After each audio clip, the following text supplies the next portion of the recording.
72세 할머니가 요양원 앞에 홀로 서 있습니다.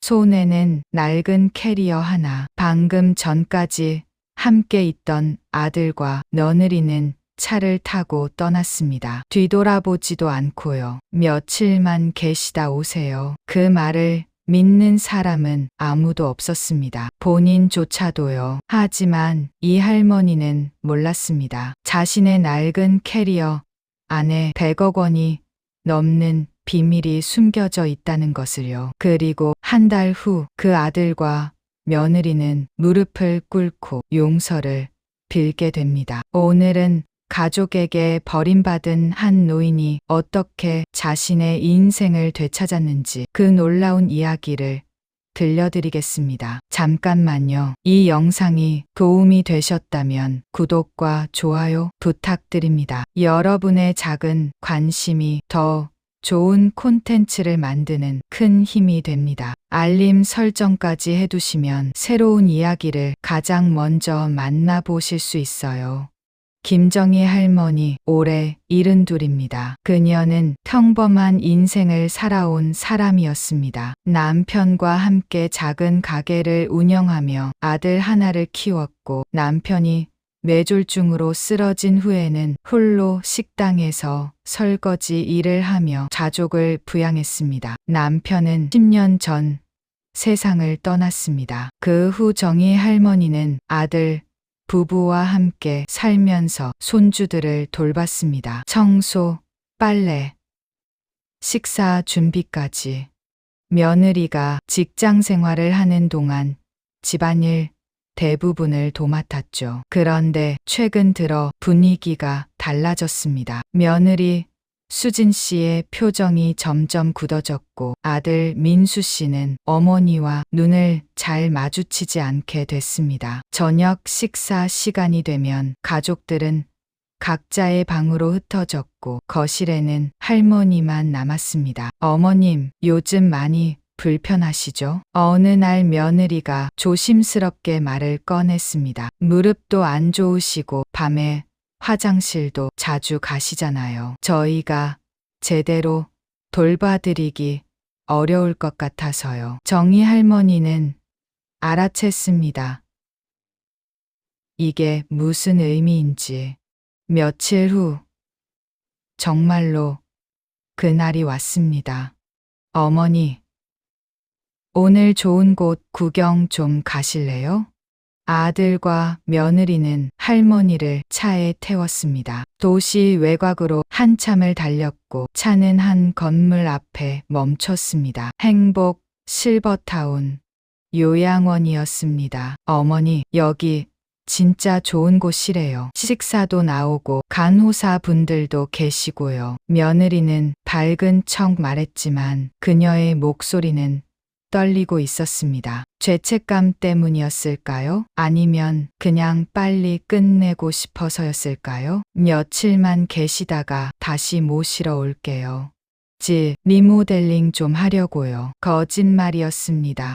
리모델링 같은 건 없었습니다. 그냥 할머니를 집에서 내보내고 싶었던 것뿐이었죠. 요양원 직원이 나와 상황을 설명했고 입소 동의서를 내밀었습니다. 정희 할머니는 펜을 들었습니다. 손이 떨렸습니다. 분노 때문인지 슬픔 때문인지 아니면 둘 다였는지 사인을 하는 순간 차 문이 닫히는 소리가 들렸습니다. 그 소리는 정희 할머니의 인생에서 가장 컸습니다. 마치 자신의 존재 전체가 닫히는 것 같았으니까요. 아들은 끝까지 할머니의 눈을 보지 않았습니다. 차는 천천히 움직이기 시작했고 곧 시야에서 사라졌습니다. 정희 할머니는 요양원 입구에 홀로 서 있었습니다. 손에는 작은 캐리어 하나, 그 안에는 낡은 옷 몇 벌, 약 봉투, 안경, 그리고 오래된 봉투 하나가 들어 있었습니다. 그 봉투의 존재를 아는 사람은 아무도 없었습니다. 아직은요. 직원이 다가와 친절하게 말했습니다. 어머님, 방으로 안내해 드릴게요. 방은 작았습니다. 침대 하나, 작은 옷장, 창문 하나. 창밖으로는 다른 노인들이 벤치에 앉아 있는 모습이 보였습니다. 그들의 표정은 모두 비슷했습니다. 공허하고 체념한 듯한. 정희 할머니는 침대에 앉았습니다. 그리고 생각했습니다. 나는 가족에게 짐이 된 거구나. 40년을 혼자 버텨온 사람이었습니다. 남편이 쓰러진 후 새벽 5시에 일어나 시장에 가서 식재료를 사고 식당에서 저녁 9시까지 일했습니다. 주말도 없었습니다. 아들의 대학 등록금을 마련하기 위해서였죠. 아들이 결혼할 때는 결혼 자금을 보탰고 손주가 태어난 후에는 육아를 도왔습니다. 밤에 아이가 울면 할머니가 일어나 달랬고 며느리가 피곤해하면 할머니가 집안일을 더 많이 했습니다. 그런데 이제는 쓸모없는 존재가 된 겁니다. 그날 밤 정희 할머니는 잠을 이루지 못했습니다. 천장을 바라보며 며느리의 말이 계속 머릿속을 맴돌았습니다. 어머님 계시면 집이 좀 답답해요. 아, 그랬던 거구나. 나는 공간을 차지하는 물건이었구나. 눈물이 흘렀습니다. 소리 없이, 조용히. 다음 날 아침 식당에서 다른 노인들과 함께 식사를 했습니다. 모두 말이 없었습니다. 각자의 사연이 있었겠지만 결국 비슷한 이유로 이곳에 온 사람들이었습니다. 가족에게 버려진 사람들. 정희 할머니는 그때 깨달았습니다. 자신이 정말로 혼자라는 것을요. 하지만 그녀는 몰랐습니다. 이 고독이 곧 자유로 바뀔 거라는 것을요. 요양원에서의 시간은 느리게 흘렀습니다. 아침이면 간호사가 와서 약을 챙겨주고 점심 후에는 간단한 운동 프로그램이 있었습니다. 저녁에는 텔레비전 앞에 앉아 드라마를 보는 노인들이 대부분이었죠. 정희 할머니도 그 일상에 익숙해지려 애썼습니다. 하지만 마음 한구석은 계속 공허했습니다. 정말 며칠만 있다 가는 걸까? 하지만 사흘이 지나고 일주일이 지나도 아들에게서 연락은 없었습니다. 전화 한 통, 문자 한 줄도 오지 않았습니다. 열흘째 되는 날 정희 할머니는 캐리어를 정리하기로 했습니다. 옷장에 옷을 개켜넣고 약을 서랍에 정리하면서 그녀는 캐리어 밑바닥에서 오래된 봉투를 발견했습니다. 남편이 남긴 봉투. 이 봉투는 남편이 세상을 떠나기 일주일 전 병원 침대에서 정희 할머니의 손에 쥐어준 것이었습니다. 여보, 이거 받아. 이게 뭐예요? 나중에 열어봐. 그리고 아무한테도 말하지 마. 특히 민수한테. 당시 정희 할머니는 이상하다고 생각했지만 남편의 상태가 심각해서 더 묻지 못했습니다. 그리고 남편이 세상을 떠난 후 그녀는 이 봉투의 존재를 까맣게 잊고 있었습니다. 살기 바빴으니까요. 이제야 그 봉투를 열어본 겁니다.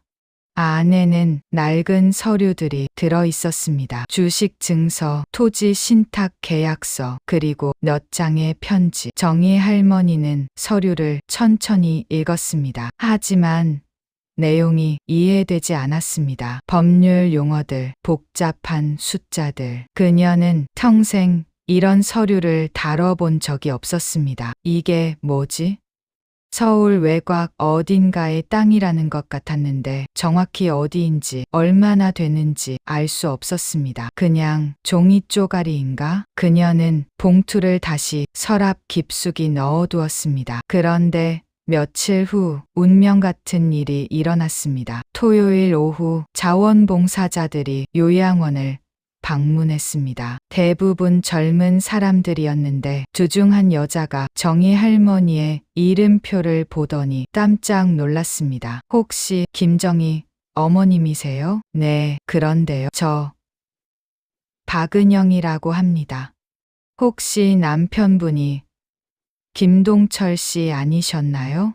정희 할머니는 놀라서 여자를 바라봤습니다. 맞아요. 어떻게 아세요? 박은영은 정희 할머니의 남편이 20년 전 근무했던 회사의 후배였습니다. 당시 신입사원이었던 그녀는 김동철 씨에게 많은 도움을 받았다고 했습니다. 제가 지금 금융회사에서 일하는데요. 자원봉사로 이곳에 오게 됐어요. 두 사람은 이야기를 나눴습니다. 남편 이야기, 옛날 이야기. 박은영은 정희 할머니가 혼자 고생하며 아들을 키운 이야기를 듣고 눈시울을 붉혔습니다. 어머님, 정말 대단하세요. 그때 정희 할머니는 문득 그 봉투가 생각났습니다. 저기, 혹시 이런 거 아세요?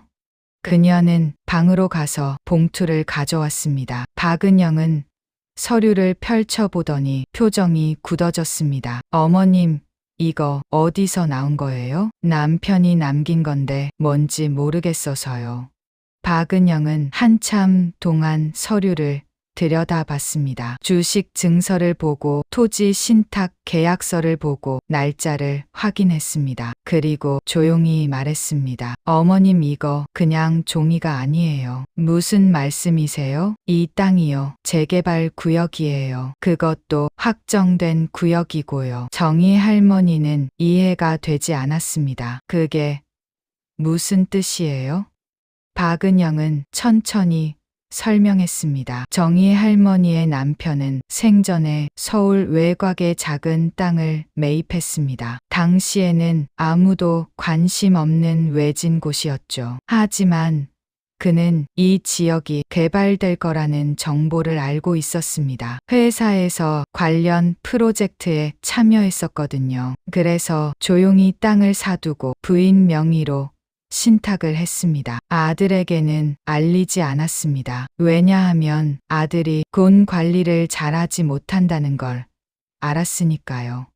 남편분이 정말 신중하게 준비하신 것 같아요. 모든 게 어머님 명의로 되어 있어요. 그래서 이게 얼마나 되는데요? 박은영은 잠시 망설이다가 말했습니다. 정확한 감정평가가 필요하지만요. 고수적으로 잡아도 100억은 넘을 거예요. 정희 할머니는 그 말을 이해하는데 몇 초가 걸렸습니다. 100억? 그 순간 그녀는 웃음이 나왔습니다. 비참해서가 아니라 기가 막혀서였습니다. 자신은 요양원에 버려졌는데 손에는 100억이 넘는 재산이 있다니. 어머님, 이거 아드님은 모르시는 거죠? 네, 저도 오늘 처음 알았어요. 박은영은 진지한 표정으로 말했습니다. 어머님, 제가 아는 변호사 한 분 소개해 드릴게요. 이거 제대로 정리하셔야 해요. 그날 밤 정희 할머니는 잠을 이룰 수 없었습니다. 하지만 이번에는 슬픔 때문이 아니었습니다. 남편이 왜 아들에게 알리지 않았는지 이제 이해가 됐습니다. 아들 민수는 어렸을 때부터 돈 관리에 서툴렀습니다. 용돈을 받으면 일주일도 안 돼 다 써버렸고 대학생 때는 투자 사기에 걸려 빚을 지기도 했었죠. 남편은 그걸 알고 있었던 겁니다. 그래서 부인 명의로 모든 걸 준비해둔 거죠. 여보, 당신이 이렇게까지 생각해뒀다니. 정희 할머니는 천장을 바라보며 눈물을 흘렸습니다. 이번에는 감사의 눈물이었습니다. 그리고 다짐했습니다. 이제 내 인생을 살아야겠어. 이상한 일이 일어나기 시작했습니다. 박은영의 도움으로 변호사를 만난 지 일주일 후 정희 할머니는 재산 상태를 정확히 파악했습니다. 토지 가치는 실제로 120억 정도였고 주식 증서들도 상당한 가치가 있었습니다. 변호사는 조심스럽게 물었습니다. 어머님, 가족분들은 이 사실을 아세요? 아니요. 아무도 몰라요. 그럼 어떻게 하실 계획이신가요? 정희 할머니는 잠시 생각에 잠겼습니다. 일단 아무 말도 하지 않을래요. 그녀는 그냥 지켜보기로 했습니다. 아들과 며느리가 어떻게 나오는지. 그런데 신기하게도 며칠 후부터 분위기가 달라지기 시작했습니다. 요양원 직원이 정희 할머니를 찾아왔습니다. 어머님, 아드님이 전화하셨는데요. 어머님, 방을 1인실로 옮겨드린대요. 갑자기요? 네, 그리고 특별 식단도 신청하셨어요. 이상했습니다. 지난 2주 동안 연락 한 번 없던 아들이 갑자기 이런 조치를 취한 겁니다. 그날 저녁 아들에게서 전화가 왔습니다. 엄마, 나야. 응. 요양원 괜찮아? 불편한 거 없어? 민수의 목소리는 어색했습니다. 마치 대본을 읽는 것 같았죠. 괜찮아. 엄마, 미안해. 그동안 바빠서 전화 못했어. 거짓말이었습니다. 바빠서가 아니라 전화하고 싶지 않았던 거죠. 저기, 엄마 혹시 집에 뭐 중요한 서류 같은 거 없었어? 아빠가 남긴 거? 정희 할머니는 순간 숨이 멎는 것 같았습니다. 아니, 그냥 궁금해서. 정리 좀 해야 할 것 같아서. 아, 그렇구나. 정희 할머니는 알아챘습니다. 누군가 아들에게 귀띔을 한 겁니다. 아버지가 재산을 남겼을 수도 있다고. 잘 모르겠는데. 엄마, 혹시 옛날에 아빠가 땅 같은 거 산 적 있어? 글쎄다. 기억이 안 나네. 전화를 끊은 후 정희 할머니는 씁쓸하게 웃었습니다. 역시 그랬구나. 다음 날 며느리에게서도 전화가 왔습니다. 어머님, 저예요. 수진의 목소리는 지나치게 밝았습니다. 요양원 음식 맛있어요? 제가 반찬 좀 만들어서 갖다 드릴까요? 2주 전 요양원에 데려다 놓을 때는 눈도 마주치지 않던 사람이었습니다. 괜찮아, 어머님. 사실은요, 저희가 다시 생각해 봤어요. 집으로 모시려고요. 어머님, 방도 다시 준비하고 있어요. 정희 할머니는 조용히 물었습니다. 왜 갑자기? 잠시 침묵 흘렀습니다. 가족이잖아요, 어머님. 2주 전에는 짐이었는데 이제는 가족이라고 하네요. 생각해 볼게. 어머님, 지금은 여기가 편해. 전화를 끊었습니다. 그 후로 아들과 며느리의 연락은 더 잦아졌습니다. 하루에 한 번씩 전화가 왔고 주말에는 직접 방문하겠다고 했습니다. 변호사에게 연락이 왔습니다. 어머님, 아드님 측 변호사에게서 연락이 왔습니다. 뭐래요? 재산 분할 협의를 하자고 하네요. 고인의 재산이니 상속인에게도 권리가 있다고요. 정희 할머니는 한숨을 쉬었습니다. 역시 그랬구나. 어머님, 법적으로는 어머님 명의로 된 재산이에요. 상속 대상이 아닙니다. 알아요. 어떻게 하시겠어요? 정희 할머니는 창밖을 바라봤습니다. 요양원 정원에서 다른 노인들이 산책을 하고 있었습니다. 그들도 모두 가족이 있었을 겁니다. 하지만 여기 있다는 건 결국 버려졌다는 의미였죠. 제대로 정리하고 싶어요. 어떻게? 제가 원하는 대로요. 주말이 됐습니다. 아들과 며느리가 요양원을 찾아왔습니다. 손에는 과일 바구니와 꽃다발을 들고 있었습니다. 엄마, 민수는 밝게 웃었습니다. 하지만 그 웃음은 진짜가 아니었습니다. 어머님, 많이 보고 싶었어요. 수진도 애써 상냥하게 굴었습니다. 그들은 1시간 동안 이런저런 이야기를 했습니다. 손주 이야기, 날씨 이야기, 건강 이야기. 그러다가 민수가 조심스럽게 말을 꺼냈습니다. 엄마, 저기, 아빠, 유품 정리하다가 말인데, 혹시 옛날에 아빠가 투자한 거 같은 거 있어? 서류 같은 거? 정희 할머니는 아들을 바라봤습니다. 아들은 눈을 피했습니다. 왜? 아니, 그냥 정리해야 할 것 같아서. 내가 왜? 엄마, 나도 상속인이잖아. 상속인. 그 단어가 정희 할머니의 가슴을 찔렀습니다. 내 아버지가 내 명의로 해놓은 건데 그게 왜 상속이야? 그래도 아빠 돈으로 산 거잖아. 그래서 반은 내 거잖아. 정희 할머니는 조용히 웃었습니다. 너희는 나를 2주 전에 요양원에 버리면서 뭐라고 했지? 엄마, 며칠만 있다 오라 그랬지? 그건 상황이 그랬잖아. 무슨 상황? 내가 집에서 공간 차지한다고 했잖아. 며느리가 끼어들었습니다. 어머님, 저희가 잘못했어요. 진심으로 사과드려요. 사과는 무슨 사과? 돈 생각나니까 찾아온 거잖아. 분위기가 싸늘해졌습니다. 민수가 목소리를 높였습니다. 엄마, 난 엄마 아들이야. 당연히 권리가 있어. 권리? 2주 동안 전화 한 통 없던 사람이? 그건 나는 40년 동안 너를 키웠어. 내 아버지가 쓰러진 후에도 혼자 버텼어. 그런데 너희는 나를 짐이라고 생각했잖아. 정희 할머니의 목소리는 떨렸지만 단호했습니다. 이제 나도 내 인생 살고 싶어. 엄마가 뭘 어떻게 한다고. 그 순간 정희 할머니는 가방에서 서류 한 장을 꺼냈습니다. 이게 뭔데? 민수가 서류를 펼쳐봤습니다. 그의 얼굴이 하얗게 변했습니다. 상속 포기 각서. 엄마, 이게 무슨... 내가 서명만 하면 돼. 농담하시는 거지? 아니, 진심이야. 며느리가 황급히 말했습니다. 어머님, 저희가 정말 잘못했어요. 다시 기회를 주세요. 기회는 한 번이면 충분해. 너희는 그걸 버렸어.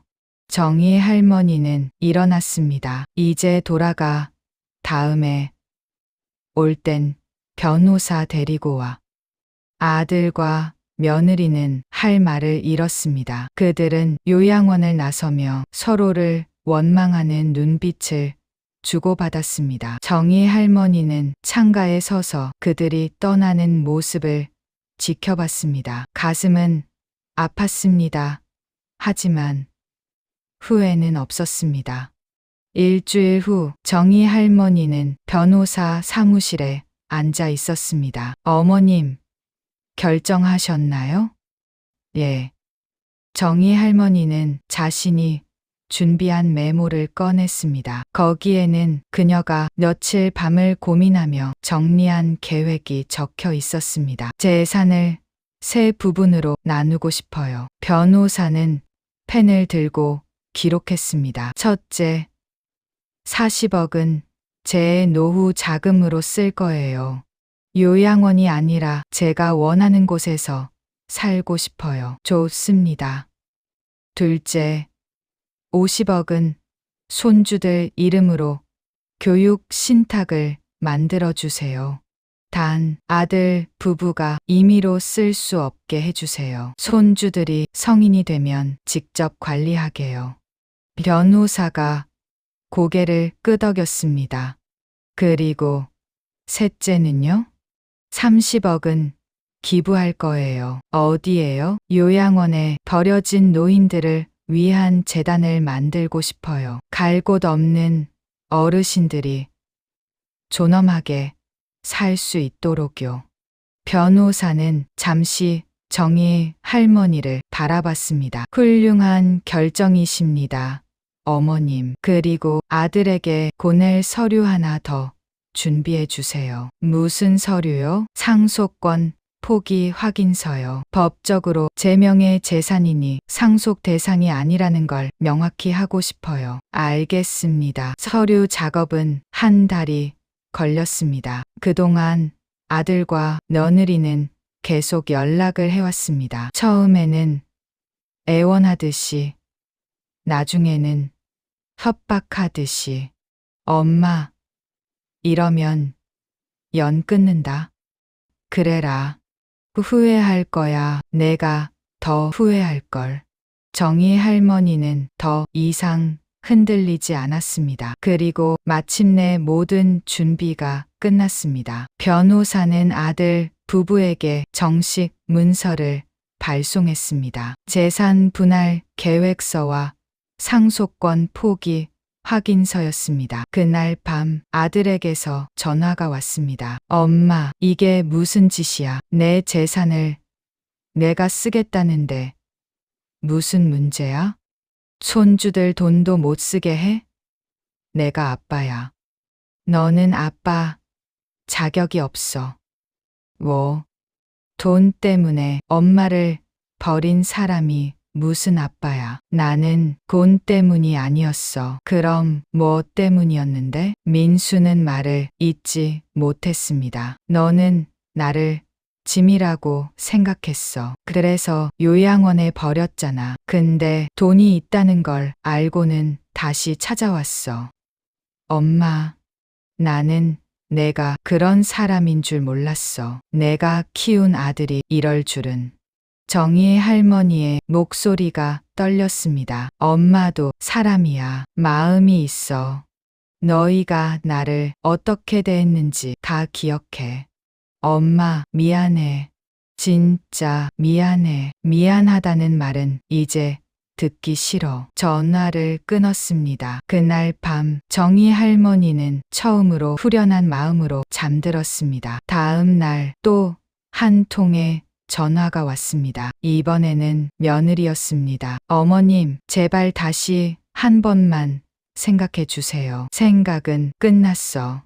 어머님도 너무 하시는 거 아니에요? 저희가 잘못한 건 인정하지만 그래도 가족인데. 가족? 정희 할머니는 차갑게 웃었습니다. 너희는 2주 동안 나한테 전화 한 통 안 했어. 그게 가족이야? 그건 정신이 없어서. 정신이 없는 게 아니라 관심이 없었던 거지. 근데 돈 이야기 나오니까 갑자기 가족이래. 어머님, 이제 그만해. 나도 지쳤어. 며느리는 울기 시작했습니다.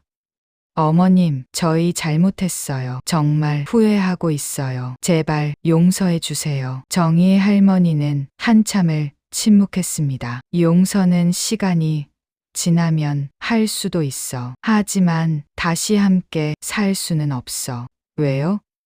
너희를 믿을 수가 없으니까. 한번 배신당한 마음은 다시 돌아오지 않아. 전화를 끊었습니다. 그 후로 며칠 동안 아들 부부는 여러 방법으로 연락을 시도했습니다.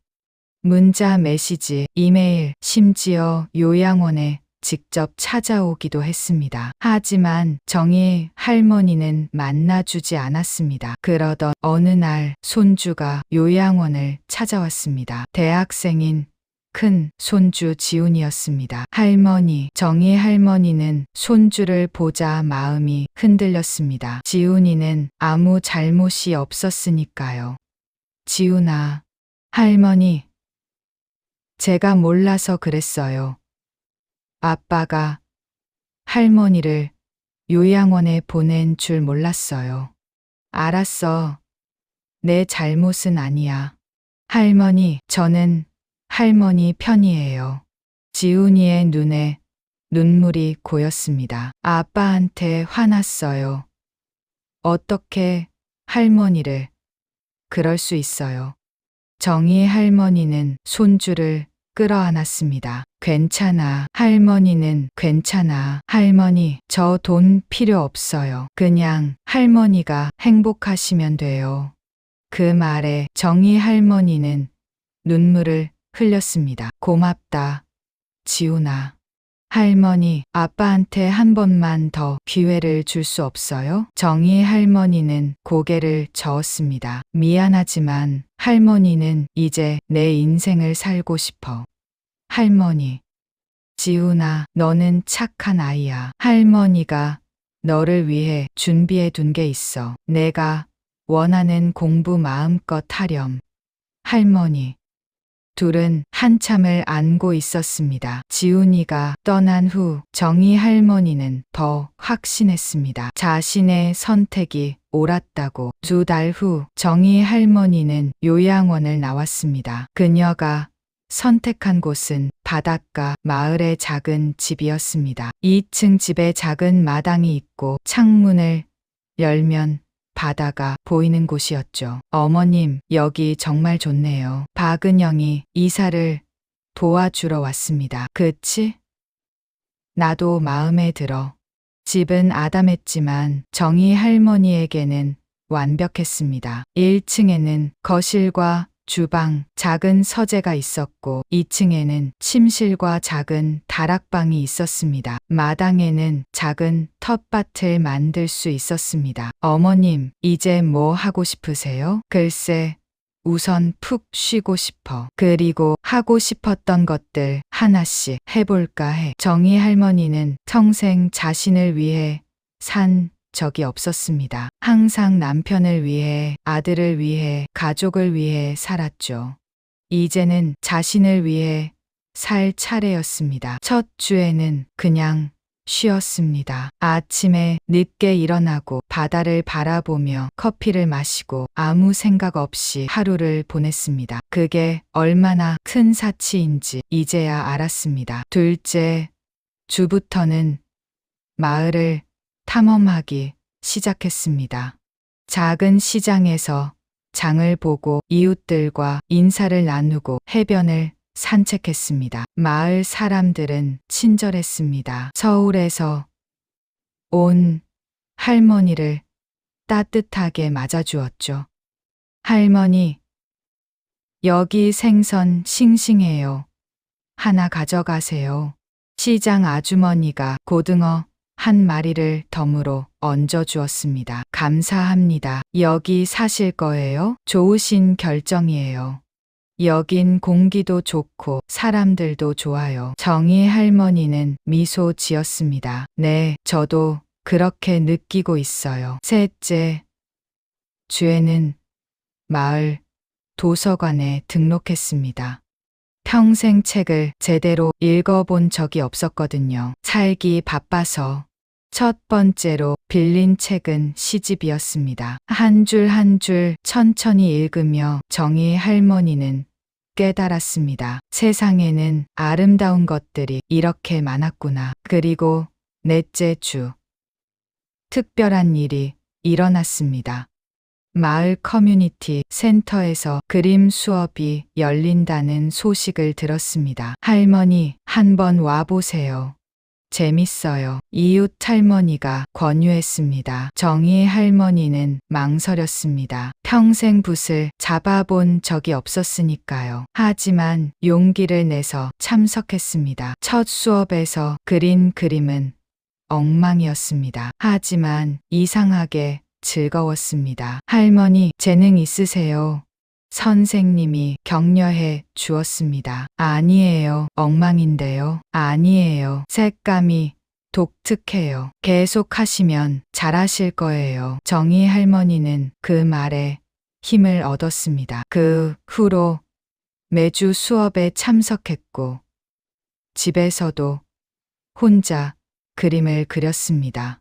바다를, 하늘을, 마당에 꽃을 그렸습니다. 그림 실력이 늘면서 정희 할머니의 마음도 변했습니다.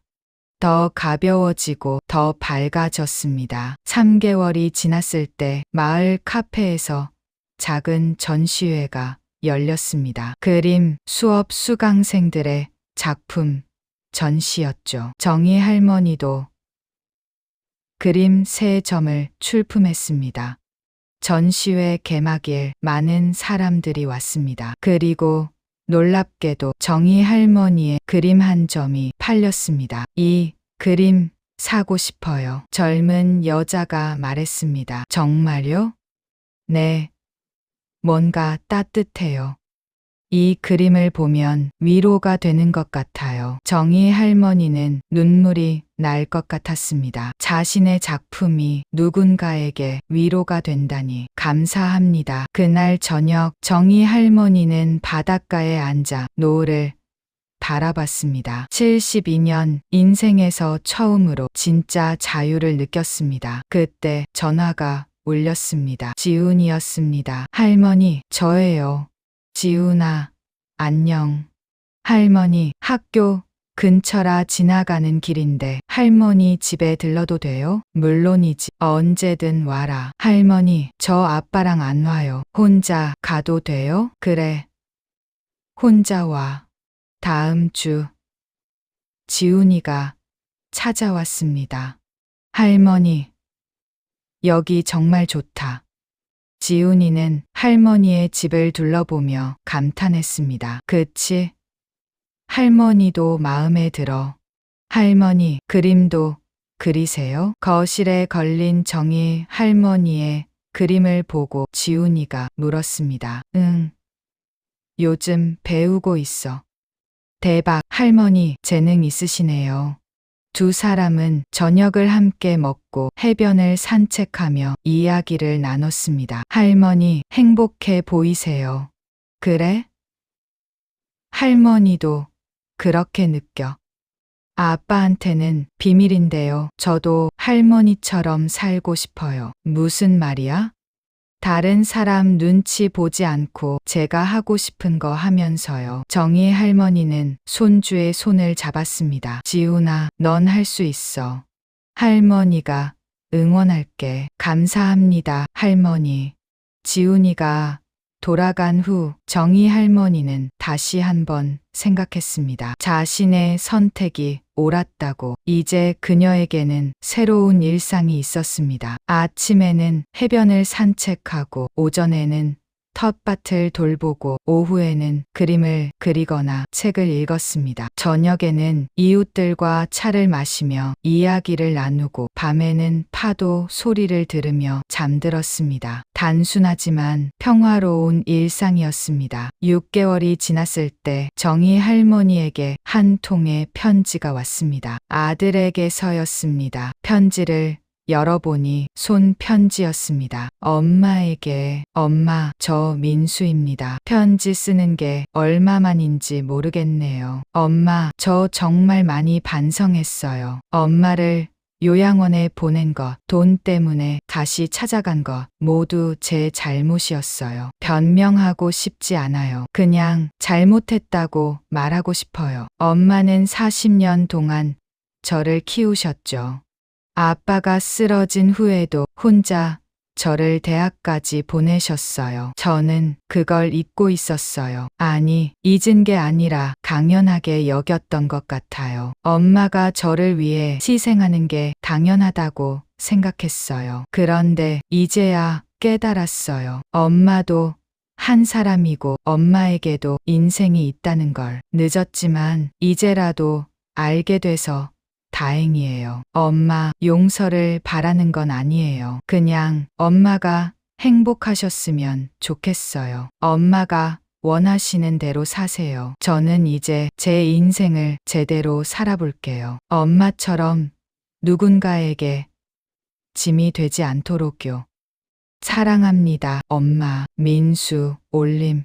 정희 할머니는 편지를 읽으며 눈물을 흘렸습니다. 분노도 원망도 아닌 그냥 슬픔의 눈물이었습니다. 하지만 이상하게 마음이 조금 가벼워졌습니다. 그녀는 편지를 서랍에 넣었습니다. 답장은 하지 않기로 했습니다. 아직은 시간이 필요했으니까요. 하지만 언젠가는 용서할 수 있을 것 같았습니다. 1년이 지났습니다. 정희 할머니는 이제 마을의 한 사람이 되었습니다. 그림 실력도 많이 늘어서 마을 카페에 그림을 정기적으로 공급하게 됐습니다. 할머니, 그림은 정말 잘 팔려요. 카페 주인이 말했습니다. 그래요? 다행이네요. 할머니, 개인전 한번 해보시는 게 어때요? 개인전이요? 네, 할머니, 그림 팬들이 많아요. 정희 할머니는 웃었습니다. 72세에 화가가 될 줄이야. 그녀는 재단 운영도 시작했습니다. 요양원에 버려진 노인들을 위한 재단이었죠. 매달 몇 분의 어르신들을 도와드리고 그분들이 존엄하게 살 수 있도록 지원했습니다. 정희 씨 덕분에 제 인생이 바뀌었어요. 한 할머니가 눈물을 흘리며 감사 인사를 했습니다. 아니에요. 저도 한때 같은 처지였어요. 정말요? 네, 그래서 더 돕고 싶어요. 정희 할머니는 자신의 경험이 누군가에게 도움이 된다는 게 기뻤습니다. 그리고 어느 봄날 손주 지훈이 다시 찾아왔습니다. 할머니, 좋은 소식이 있어요. 뭔데? 제가 미국 유학 가요. 장학금 받았어요. 정말? 축하한다. 지훈아. 할머니가 만들어주신 신탁 덕분이에요. 학비 걱정 없이 공부할 수 있어요. 정희 할머니는 손주를 끌어안았습니다. 잘 됐다. 내가 하고 싶은 거 마음껏 해. 할머니, 고마워요. 정말 고마워요. 지훈이가 떠난 후 정희 할머니는 바닷가에 나가 앉았습니다. 석양이 아름다웠습니다. 그녀는 생각했습니다. 복수는 통쾌하지 않았습니다. 아들과의 관계가 끊어진 것도 슬펐습니다. 하지만 자유는 너무도 조용하고 깊었습니다. 그리고 그 자유 속에서 정희 할머니는 진짜 자신을 찾았습니다. 72세에 시작된 새로운 인생. 그것은 복수가 아니라 재탄생이었습니다. 정희 할머니의 이야기는 여기서 끝이 아닙니다. 지금도 그녀는 바닷가, 마을에서 그림을 그리고 사람들을 돕고 자신의 인생을 살고 있습니다. 가끔 아들 생각이 날 때도 있습니다. 하지만 후회하지는 않습니다. 왜냐하면 그녀는 이제 압니다. 자신이 버려진 노인이 아니라 늦게 깨어난 사람이라는 것을요. 그리고 늦었다고 생각할 때가 가장 빠른 때라는 것을요. 이 이야기가 도움이 되셨다면 구독과 좋아요, 알림 설정 부탁드립니다. 여러분도 언제든 새로운 시작을 할 수 있습니다. 나이는 숫자일 뿐이니까요. 다음 영상에서 또 만나요.